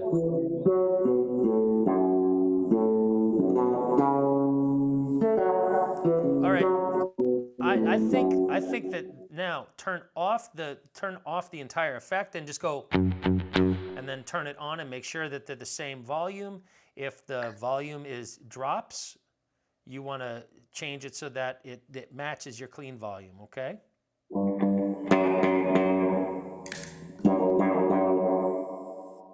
It sounds about the same. Sounds pretty good. Yeah. If I was designing that pedal, I would make it unity gain at 12 o'clock, wouldn't you? Yeah. Okay, yeah. so, and that's where you have it? Yep. All right, so here's how things work. You don't have a direction knob, so you can't play Dancing in the Streets, right? You can't make it go, ow. You can only make it go upward, all right? What you want is to keep it in LP mode. My guess was you were over in BP or HP mode, right? When we first Yep. Right. Low pass is where you want to be. That's low pass filter. All right. The drive is what's going to control how hard you have to hit it. Like, for example, if you grab the Strat and go to the humbucker, you might not have to change anything. But if you go to the middle pickup, you might have to turn the drive up 1 or 2 little clicks.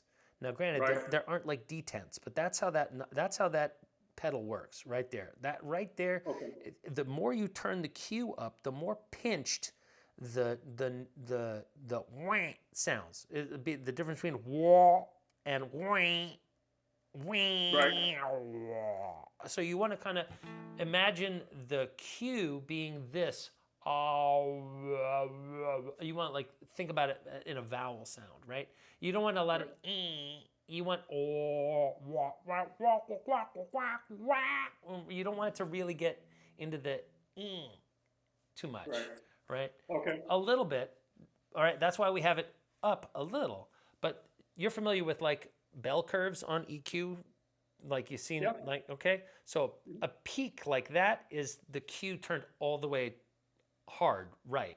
All the way down Right. would be like a very gentle bump. So Mm. we want it to be focused, but not pokey and like nyeh. All Right. right, Yep. that's really what we're looking for. Now let's get to the. You have a clean boost by way of your graphic EQ, right? Right. That is a great pedal for that. All right. My Okay. suggestion is that you give it a gentle rise in the mid, starting at around one. What are the? Let's look at the. The frequencies available to you. So right now you have it as just being a little boost on the level. Yeah. All right. I'm a fan of doing that and raising up, like doing a very gentle bump that kind of peaks on the second and like not raising the treble, but raising the 1.6 up like 2 clicks, and each to the left and right 1 click up from there, and thus you're adding more mid-range and presence and cut and level, but not adding more super highs.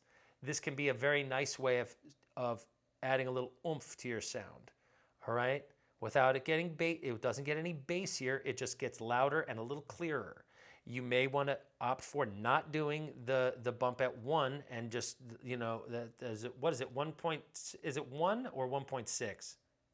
1.6. Okay, yeah. So so if you go, so that's going to be the 1.6 is up one or two click, like 2 clicks, and then that would make the 3.2 and the 800 be just 1 click up, right? Right. Try that, and then the level has clicks, or like you can feel it notch into, like the slider is pretty stiff, is my recollection. Yeah. All right, so figure out how much of a boost you want. All right, and that's coming after your gain pedal, right? Right. Right.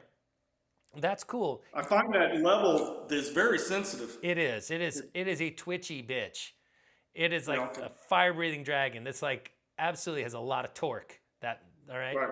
Okay. Again, a lot of these pedals, they're hot in one spot, and then you're like, what's the fucking point? Like, I don't need 14 dB of clean boost. What I need is control over.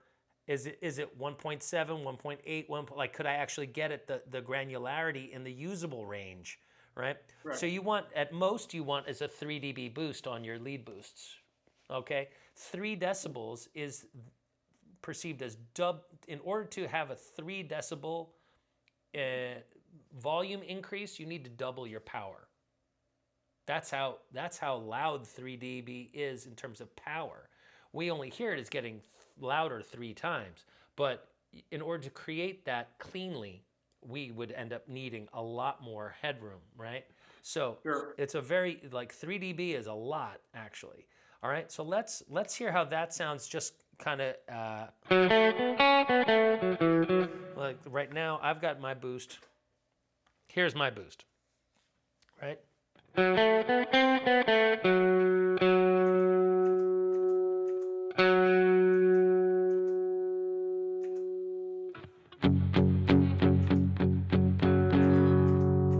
Very, very minimal. It's just a little bit of cut. All right, and then I do have overdrive and clean boost kind of tethered together on this. This is like, you know, like clean, clean, clean. And then I add a treble booster and an overdrive.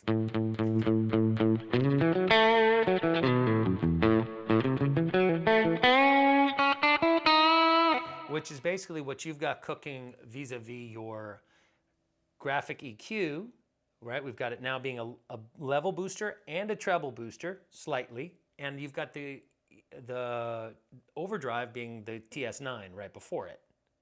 Right. Okay, so let's just see whether or not the clean boost sounds like crazy, too trebly, too bright for your ears.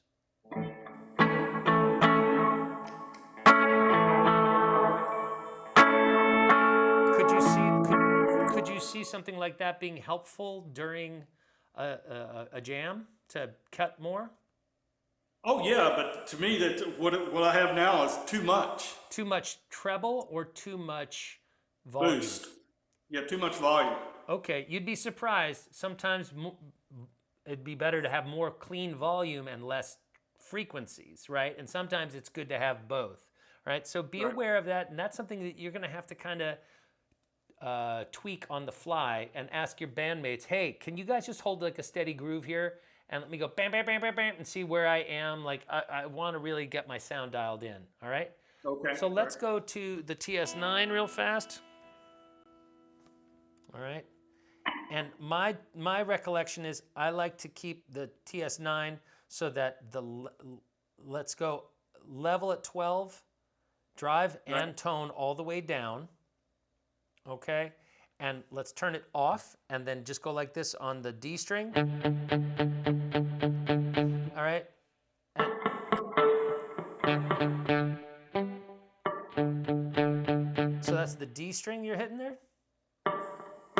Yep. Yeah, but nothing on the, like, just mute it with your palm. Yeah, there we go. Good. So we're hearing some bass, right? Now, right now we've got, so now turn the pedal off and on and see, make sure it doesn't get, like, it should be about equal, right?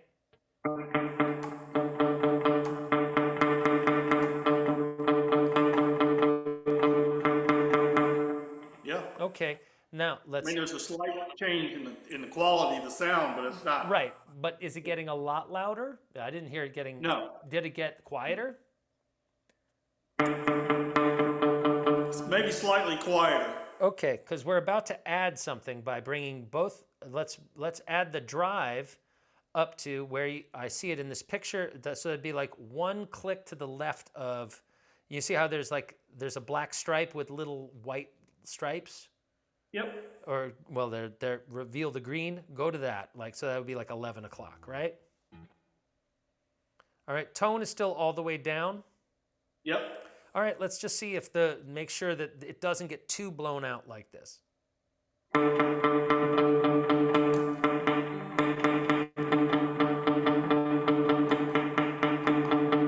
Yeah, it gives a slight boost to the volume. Uh-huh. And can you then add the tone up so that the high end is the same here?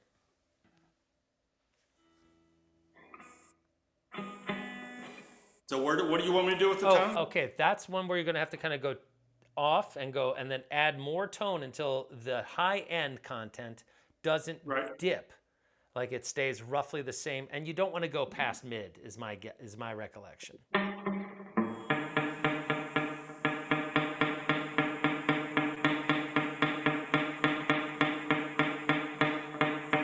Oh, will it help if I turn the pedal on? That definitely seems to help.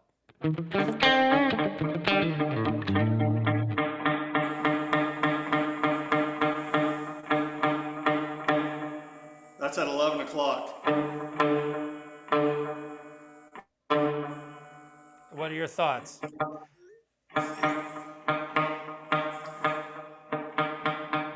That's off. I'm hearing like more bass. I'm hearing more bass and a little bit of drive. Yeah. All right, so if we do that, I think you're in pretty good shape. Now I've got another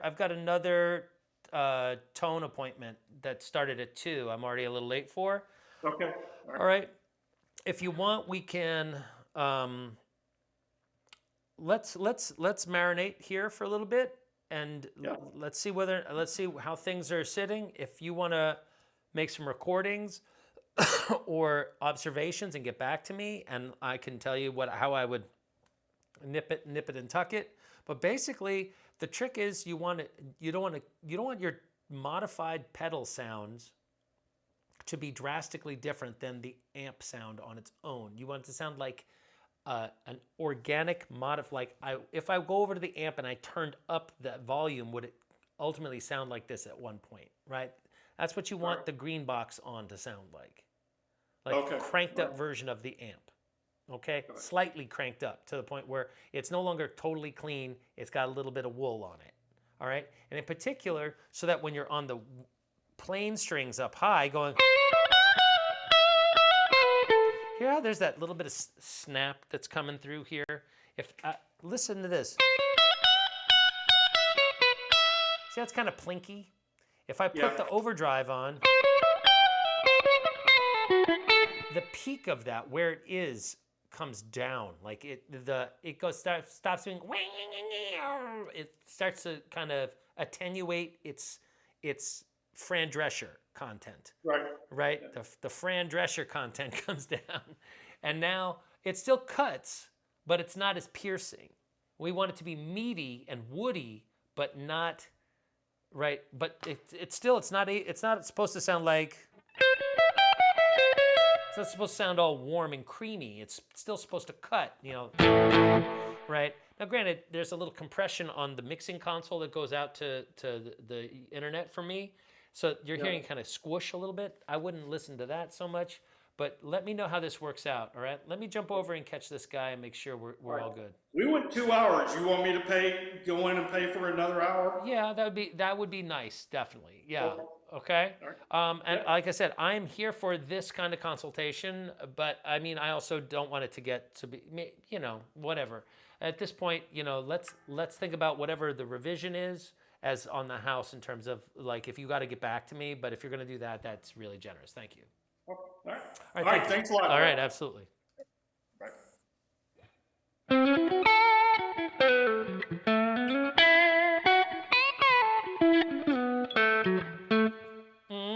Yeah.